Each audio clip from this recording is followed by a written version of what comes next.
बिस्मिल्लाहिर्रहमानिर्रहीम। So young गजालियंस, ये आपकी मेरे ख्याल है 16th एपिसोड है और ये पार्ट 2 है, why life is so very difficult for Muslim teens. पहली वीडियो में हम अभी कंटिन्यूड हैं और हम बात कर रहे थे इसमें कि why life is so difficult for the teens. ठीक है, तो कुछ पॉइंट्स जो हैं वो हम पहली वीडियो के अंदर डिस्कस कर चुके हैं, जिसमें मैं बता रही थी कि उनकी नेचुरली ब्रेन का एक पार्ट जो है होता है प्री फ्रंटल कॉर्टेक्स, वो अभी डेवलप नहीं हुआ होता, जिसकी वजह से वो एमिगडाला पे बहुत ज़्यादा फोकस करते हैं। ब्रेन का दूसरा पार्ट है जो इमोशंस को रेगुलेट कर रहा होता है और इसीलिए आप बहुत ज़्यादा इमोशनल होते हैं और आपके रिएक्शंस बहुत ज़्यादा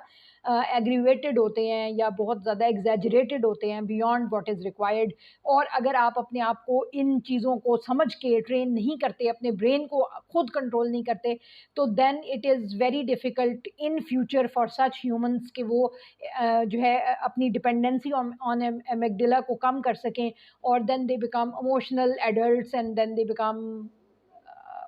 ओवरग्रोन टीनेजर्स और ओवर एक्सटेंडेड टीनेजर्स एजर्स आप उन्हें कह सकते हैं। तो अब हम बेसिकली इन सारी चीज़ों को डिस्कस कर रहे थे, जिसमें हमने बॉडी इमेजेस की बात की, सेल्फ इमेज की बात की, नेगेटिव थॉट्स की बात की, पीयर प्रेशर की बात कर ली, फैमिली डेफिनेशंस और रोल्स की शिफ्टिंग की बात कर ली हमने। ठीक है, और आपको भी ये चीज़ फील होती है होगी, जैसे हम बचपन में इस चीज़ से सख्त चिढ़ते थे कि कभी तो बच्चे पेरेंट्स कहते थे कि बड़ों की डिस्कशन में तुम लोगों का कोई काम नहीं, भाग जो, तुम लोग अभी बच्चे हो। और कभी कहते थे ये क्या गंद मचाया हुआ है, ये क्या जो है वो तुम लोगों ने इधर खलारा डाला हुआ है, उठाओ ये चीज़ें, समेटो इनको, ऐसे करो, are you big enough to handle your own stuff and your own things. तो it use to be really confusing कि समटाइम्स दे डिक्लेयर कि we are grown ups and sometimes they are not letting us be part of the grown up group. तो ये जो चीज़ है, ये role shifting जो होती है, ये काफ़ी आपको प्रॉब्लम देती है।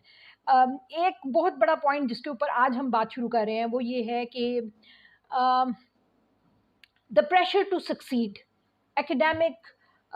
And social pressures to be the successful human. हमारे यहाँ जो सक्सेस की डेफिनेशंस हैं वो बहुत ट्विस्टेड हो गई हुई हैं और यहाँ से ऑनवर्ड्स इकोनॉमिक्स का रोल दोबारा से ऐड होता है। और मैं आपको ये एक्सप्लेन करूँगी कि क्योंकि हम एक कैपिटलिस्टिक सोसाइटी में रहते हैं, क्योंकि हम एक यूरोसेंट्रिक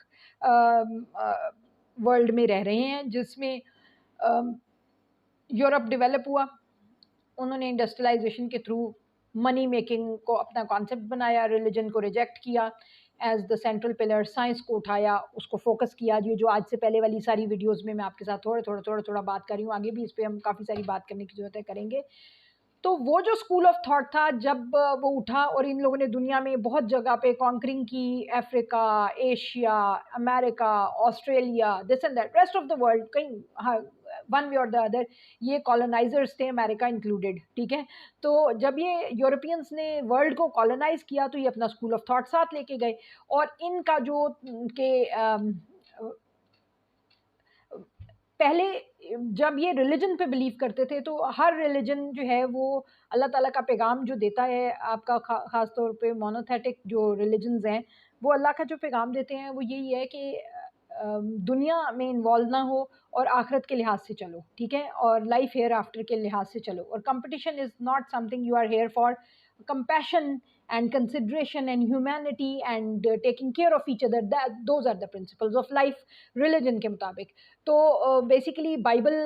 की जो टर्म्स थी, बिब्लिकल टर्म्स, ये थी, स्टेटमेंट थी कि love of money is the root cause of all evil. तो यहाँ से ये शिफ्ट हुए to the statement of what Bernard Shaw stated कि lack of money is the root cause of all evil. तो हमने एक माइंडसेट को 180 डिग्री शिफ्ट कर दिया। एक जगह हम ये कहते थे कि पैसे की लालच या ग्रीड या हीडोनिज्म, ये वैल्यूज़ मतलब आई वॉन्ट से वैल्यूज़, ठीक है, तो ये डी वैल्यूज़ जो हैं, इनकी वजह से जो ह्यूमन लाइफ के अंदर प्रॉब्लम्स आएंगी और आप जो है you will fall from the status of अशरफुल मखलूक़ात and go down to the status of animals if you compete. झीना झपटी, मार कुटाई और ये सारी चीज़ें आप करते हैं, झूठ चोरी चकारी, तो then you are no more human. ठीक है, but these are now the central pillars of the Eurocentric thought और ये पूरी दुनिया पे जो है वो फैला दी गई। और एक बहुत बड़ा मसला जो है आप यूरोसेंट्रिक थॉट में देखेंगे, यूरोप आज भी ये सोचता है कि यूरोप का मसला सबका मसला है, लेकिन बाकी सबका मसला यूरोप का मसला नहीं है। और ये स्कूल ऑफ थॉट है जिसको कि तोड़ने की ज़रूरत है। हम सबको ये रियलाइज़ करने की ज़रूरत है। देखें, जब ये यूक्रेन की वॉर स्टार्ट हुई, रशिया और यूक्रेन की जो वॉर है ये अभी स्टार्ट हुई, तो बहुत सारे सोशल मीडिया पे हमने देखा कि मीडिया वाले, this is war next door, these people are any common out next door neighbor, these are not the Arabs or Africans or Asians. The way their media actually portrays this, it is very disheartening and very disturbing. Somehow they consider you less than humans, somehow they consider you not that type of that level of human कि जिसको वो respect और वो dignity और वो right of freedom और right of free life चाहिए। हालांकि यूरोपियन हिस्ट्री को आप उठा के देखें तो 100-150 साल की सलीबी जंगें इन्होंने ही की हैं, और जंग जो थी it was the normal way of their life, not of the other civilizations that we are talking about. तो एनीवे, हुआ ये कि जब इन्होंने वो जिसे कहते हैं ना, history is written by the conquerors, तो जब when they became the conquerors तो they portrayed as if they were the most developed, most advanced, most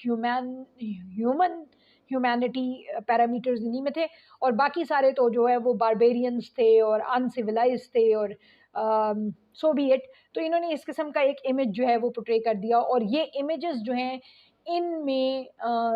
इनका नुकसान ये होता है कि जब आप इनकी हीडोनिस्टिक और ग्रीड की वैल्यूज़ को और कंपटीशन की वैल्यूज़ को उठाते हैं, तो टीनेजर्स जो होते हैं बेचारे, ये तो पहले ही इस एज स्टेज में होते हैं कि इनको ना, आजकल के टीनेजर्स को ख़ास तौर पे ये एक बहुत बड़ा जो है, एक तो आइडेंटिटी और role, what they identify as themselves and what role is being given to them by the world, इसमें बहुत गैप है। ये प्योर हार्टेड इंडिविजुअल्स होते हैं, जब ये बड़े हो रहे होते हैं तो they are dreaming of achieving the natural human happiness elements, और वो जो नेचुरल ह्यूमन हैप्पीनेस है ना, that doesn't come without compassion, without consideration, without being part of a bigger community, without taking their community along। आप usually देखेंगे, खुद में भी देखेंगे और अपने बच्चों में भी देखेंगे कि children are most happy when both the parents are around, when the whole family is sitting around. मतलब सर्दियों में जिस वक्त जब हम बैठते हैं और मूंगफलियाँ चिलगोजे खाते हैं और गप्पे मारते हैं रज़ाइयों में, तो I think that is the best part of time जो हम याद रखते हैं। या रात को जो है वो हम इकट्ठे बैठ के अगर कभी टीवी देखते हैं, या डिनर टाइम्स में गप्पे मारते हैं, या नॉर्दर्न एरियाज़ की सैर को इकट्ठे फैमिलीज़ निकल जाती हैं, या पिकनिक्स पे जाते हैं। These are the happiest moments. अगर आप अपने भी उसको देखेंगे ना, तो ये नहीं है कि आपको एक ट्रॉफी या एक मेडल मिला था, या आपने एक अच्छा ड्रेस खरीदा था, या आपने जो है आपने कोई पर्टिकुलर बाइक या गाड़ी खरीद ली है, तो कुछ अरसे के लिए तो that materialistic thing is going to give you sheer burst of happiness, but then it fades away. कपड़े भी पुराने हो जाते हैं, गाड़ी भी पुरानी हो जाती है, यूज़ चीज़ें भी ऐसी हो जाती हैं, लेकिन वो मोमेंट्स अगर आप अपने बुढ़ापे में बैठ के सोचते हैं। एक रिसर्च हुई जिसमें ओल्ड होम्स में लोगों से ये पूछा गया कि what are the happiest memories, तो happiest memories were the only memories where the families and the family values were there and they were together, और वो जो चीज़ें हैं ना वो उनको याद रही। तो टीनेजर्स के लिए वो उन सोचों के साथ उठ रहे होते हैं, लेकिन दुनिया उनसे डिमांड कर रही होती है अच्छा पढ़ो, अच्छे पैसे कमाओ, अच्छे रोल में सेट हो जाओ। तो उसका नतीजा ये निकल रहा होता है कि वो बेचारे जो है ना, कि मैं ये करना चाहता हूँ और मुझे ये करने के लिए कहा जा रहा है। एंड इफ़ यू, वही वाली बात है जो पिछली वीडियोस मैंने आपको कही कि वो हमारा सिस्टम जो है ना, it teaches fish to climb the trees and when they fail to do so, वो अपने आप को फेलियर्स देखते हैं। तो ये रोल और आइडेंटिटी का जो क्राइसिस है, ये बहुत मुश्किल हो जाता है। एक और डिलेमा जो इनको फेस करना पड़ रहा है ड्यू टू कैपिटलिज्म, वो ये है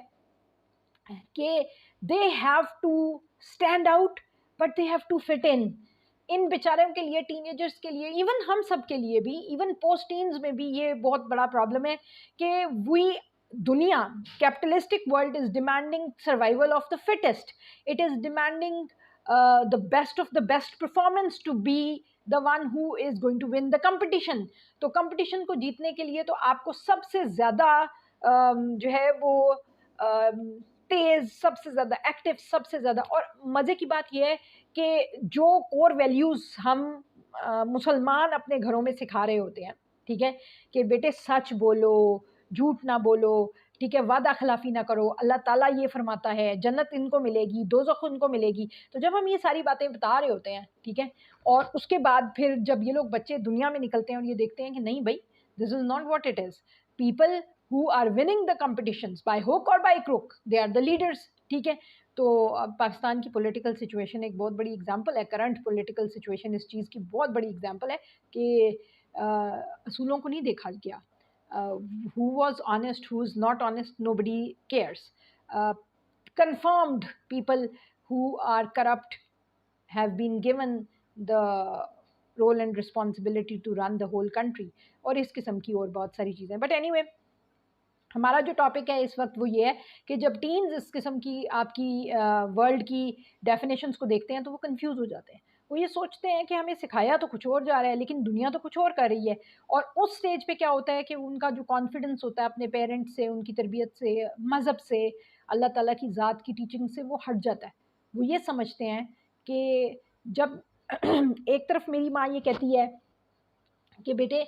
कंसिडरेट होना होता है, कंपैशनेट होना होता है, ठीक है? और दूसरी तरफ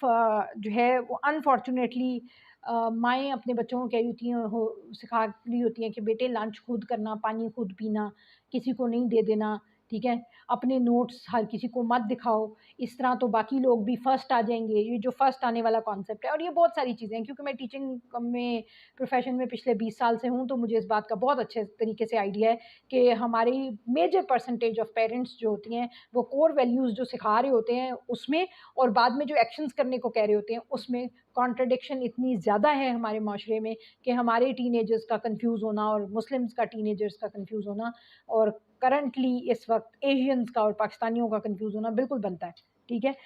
और सबसे बड़ी बात ये है कि एक और चीज़ जो हमारे बच्चों के लिए ट्रबलसम है वो ये है कि ये जो यूरोपियंस हैं, ठीक है, या अमेरिकन्स हैं, या इस वक्त जो